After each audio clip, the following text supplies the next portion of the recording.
PSS Sleman puji ketangguhan PSIS, skuad baru Mahesa Jenar janjikan perubahan.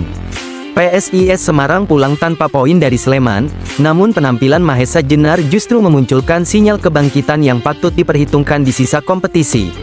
Dalam laga kontra PSS Sleman di Stadion Maguwo Harjo, Sabtu, tanggal 10 Januari tahun 2026, PSIS menunjukkan wajah berbeda dengan permainan lebih rapi, agresif, dan berani menekan hingga menit akhir. Meski kalah dengan skor 2-1, PSIS tampil tidak inferior. Sejak awal laga mereka berusaha keluar dari tekanan dan tidak sekadar bertahan menunggu serangan lawan. Gol cepat PSS memang sempat mengganggu ritme permainan, namun PSIS perlahan mampu mengontrol lini tengah dan mulai menemukan celah di pertahanan Super Elja. Perubahan paling terasa terlihat pada babak kedua. PSIS tampil lebih berani dalam membangun serangan dan berhasil menyamakan kedudukan melalui Beto Goncalves pada menit ke-48. Gol tersebut menjadi bukti bahwa PSIS memiliki mental untuk bangkit, bahkan saat bermain di kandang lawan dengan atmosfer tekanan tinggi. Setelah skor imbang, PSIS terus menjaga intensitas permainan, aliran bola lebih cepat, dan koordinasi antar lini tampak semakin padu berkat kontribusi pemain baru.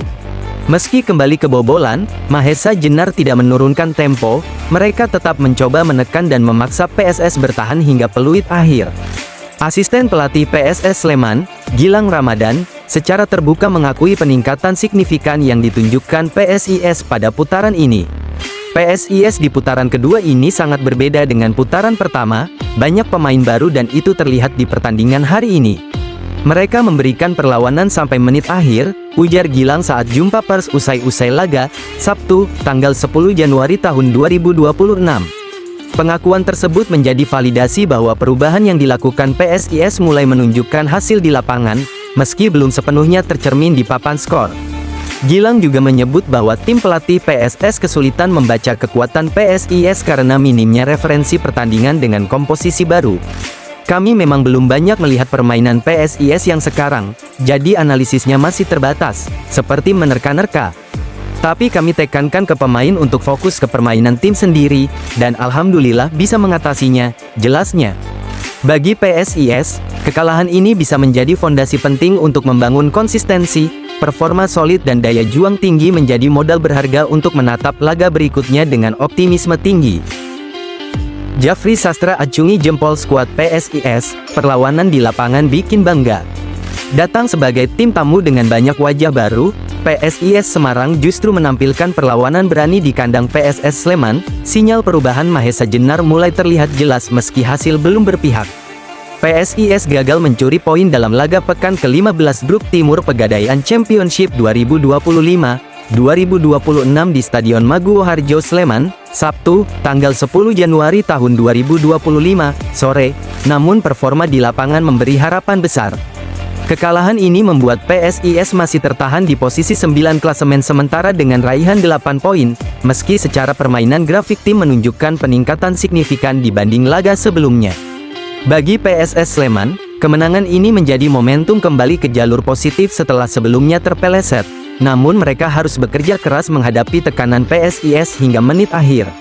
Laga ini juga menjadi panggung debut sejumlah pemain anyar PSIS.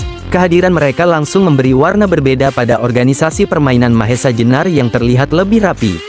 Nama Beto langsung mencuri perhatian setelah sukses mencetak gol di laga perdananya, sementara Otavio Dutra, Tegar Infantri, Esteban Vizcara, Rangga Sumarna, M. Alwi, Ovian Canigio, Gustur Cahyo, dan Wawan Febrianto juga menjalani debut.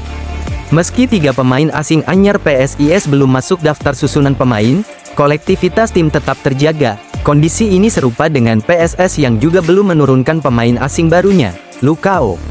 Secara keseluruhan, PSIS tampil lebih terorganisir, aliran bola lebih tenang, transisi antar lini mulai terbentuk, serta keberanian duel di lini tengah menjadi catatan positif dari laga ini. Pelatih PSIS, Jafri Sastra, menilai anak asuhnya telah menunjukkan karakter kuat meski harus menerima hasil pahit di akhir pertandingan. Kami sudah menyelesaikan laga sore ini, anak-anak sebetulnya tidak bermain jelek, mereka bermain bagus. Tapi hasil akhir belum berpihak kepada kami. Selamat untuk PSS, tutur pelatih PSIS Jafri Sastra dalam jumpa pers usai laga. Pernyataan tersebut menegaskan kepercayaan pelatih terhadap proses yang sedang dibangun. PSIS diyakini tinggal menunggu momentum agar performa positif ini berbuah poin.